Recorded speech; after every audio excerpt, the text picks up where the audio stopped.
आकाई व मौलाई मुजद्दिद अल-फैसानी रहमतुल्लाह ताला अलैह का जिक्र भी होगा।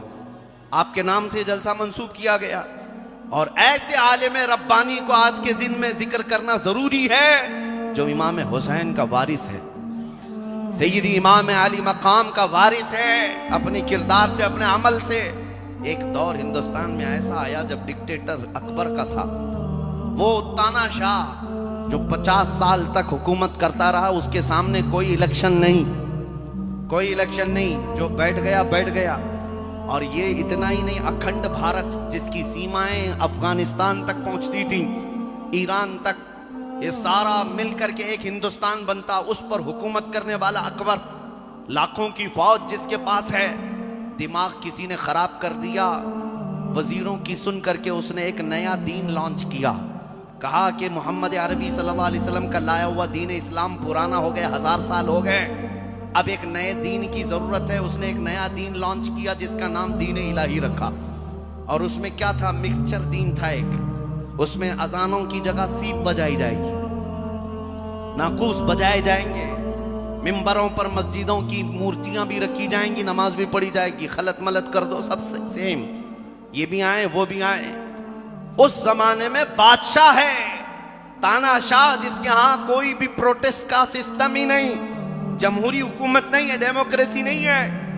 उस दौर में एक आलिम रब्बानी मुजद्दिद अल-फैसानी खड़ा हुआ, अहमद फारूकी सरहिंदी रज़ी अल्लाह तआला अन्हु। और इन्होंने अपनी तकरीरों से जब लोगों को जगाना शुरू किया, हो सकता है बहुत सारे लोग डरे सहमे हुए होंगे, इतने बड़े बादशाह के खिलाफ कौन खड़ा होगा, लेकिन एक आलिम रब्बानी जिसको अल्लाह ताला दिल वसी कर देता है, वो किसी ताकत से नहीं घबराता, नहीं डरता, उसे जो अमानत सुपुर्द करना है करके जाता है, अंजाम देखा जाएगा अल्लाह की बारगाह में। जब आवाज उठाना शुरू किया तो अकबर को आकर शिकायतें की लोगों ने कि ये तो तुम्हारे दीन के खिलाफ है।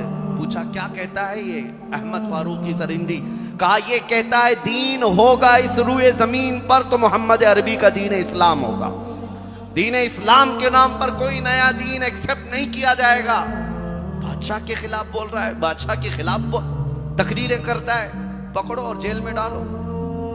मारा तो नहीं, वहां पर फांसी तो नहीं दी, लेकिन जेल में डाल दिया गया, ग्वालियर की जेल में। मुजद्दिद अल-फैसानी रहमतुल्लाह अलैह को 8 साल तक कैद रखा गया था। 8 साल तक उस आलिम रब्बानी को कैद और बंद की सौबतें उठानी पड़ी। लेकिन जानते हो इस जमाने में अकबर तो मर गया, बेटा जहांगीर तख्त पर फाइज हुआ। 8 साल गुजर गए तो जहांगीर के पास एक कासिद आया ग्वालियर की जेल से, कहा कि हुजूर आपके अब्बा के जमाने में एक मौलाना को कैद किया गया था, अहमद फारूकी सरहिंदी। कहा किस लिए? कहा वो दीन इलाही का मुखालिफ था, आपके अब्बा का लॉन्च किया हुआ नया दीन इसका मुखालिफ था, इसलिए उसको जेल में डाला गया। कहा अब क्या हुआ?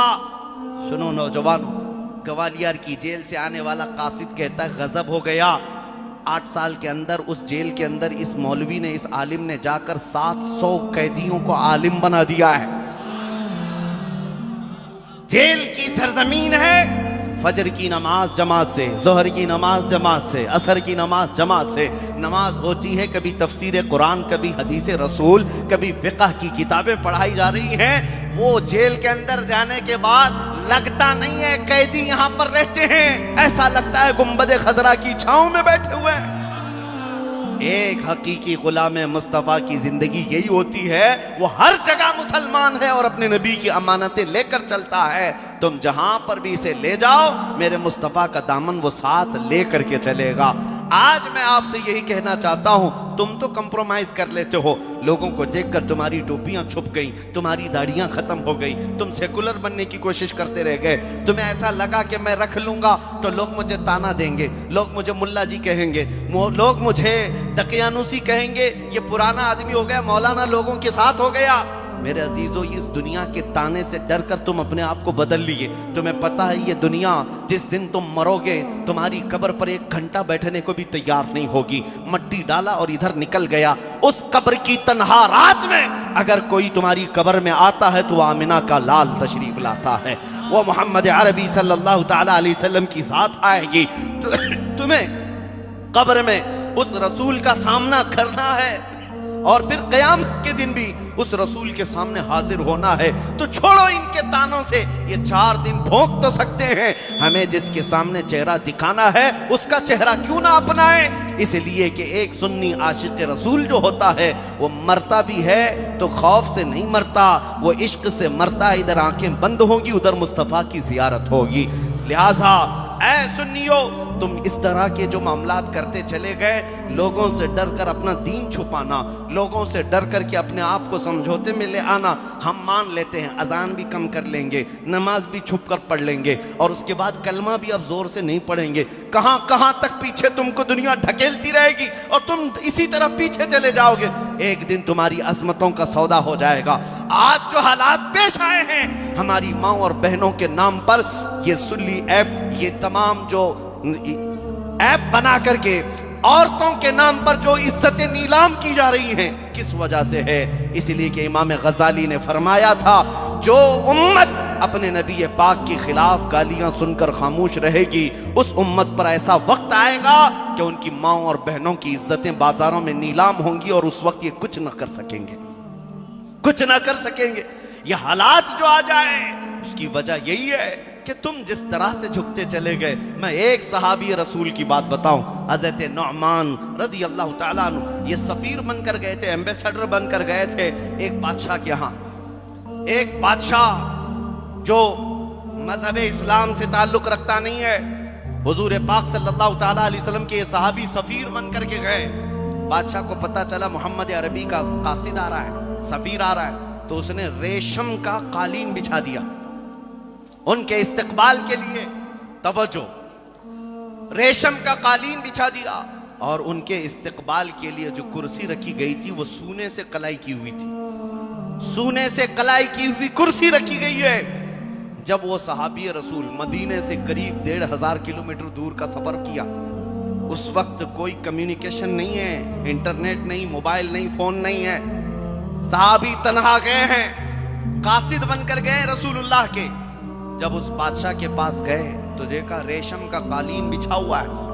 आपने पांव से ठुकरा दिया और कहा, इस कालीन को हटाओ, मैं जमीन पर चलकर आता हूं। बादशाह के उस कालीन को ठुकरा दिया और फिर जब कुर्सी पर बैठने की बात आई, सोने से कलाई की हुई कुर्सी थी, उन्होंने देखा, उसके बाद उसको भी गिरा दिया और कहा, मुझे आम जो कुर्सी होती वही दो। बादशाह ने पूछा, इतना एटीट्यूड, इतना घमंड किस बात का है आपको? आपने मेरा बिछाया हुआ कारपेट हटा दिया, कालीन हटा दिया, हमारी लगाई हुई कुर्सी को हटा दिया। उस सहाबी रसूल ने जवाब दिया, बादशाह, बात दर हकीकत यह है, मैं मुसलमान गुलाम मुस्तफ़ा हूं। मेरे नबी पाक की शरीयत में मर्द के लिए रेशम भी हराम है, सोना भी हराम है। रेशम का तूने कालीन बिछाया, अगर उसके बजाय कोई दूसरी होती तो मैं नहीं मना करता।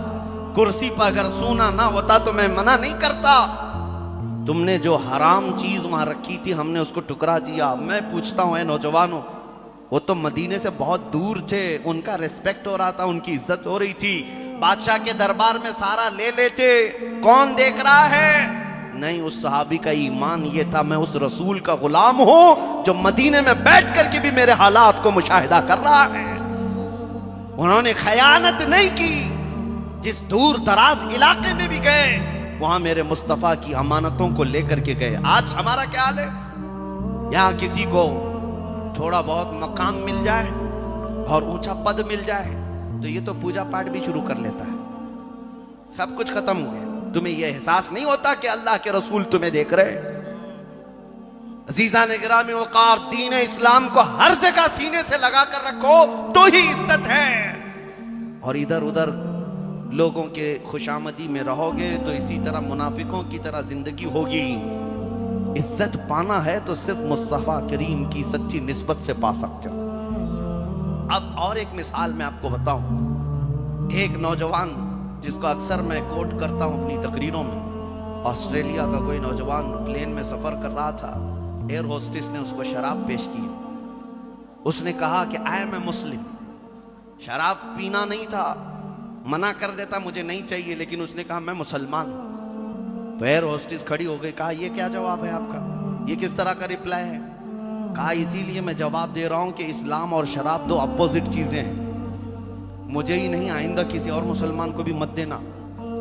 प्लेन में बैठा हुआ है, उस लेडी ने कहा, उस एयर होस्टेस ने, शराब सबको सप्लाई कर रहे हैं, पी लो, रेस्ट करो, रिलैक्स हो जाओ, सफर लंबा है, आसानी के साथ सो सकते हो आप, इसमें इतना आपको आर्ग्यू करने की क्या जरूरत है। उस नौजवान ने कहा, अगर आप शराब पिलाना ही चाह रही हैं तो मेरी एक रिक्वेस्ट है, पहले पायलट को पिलाओ,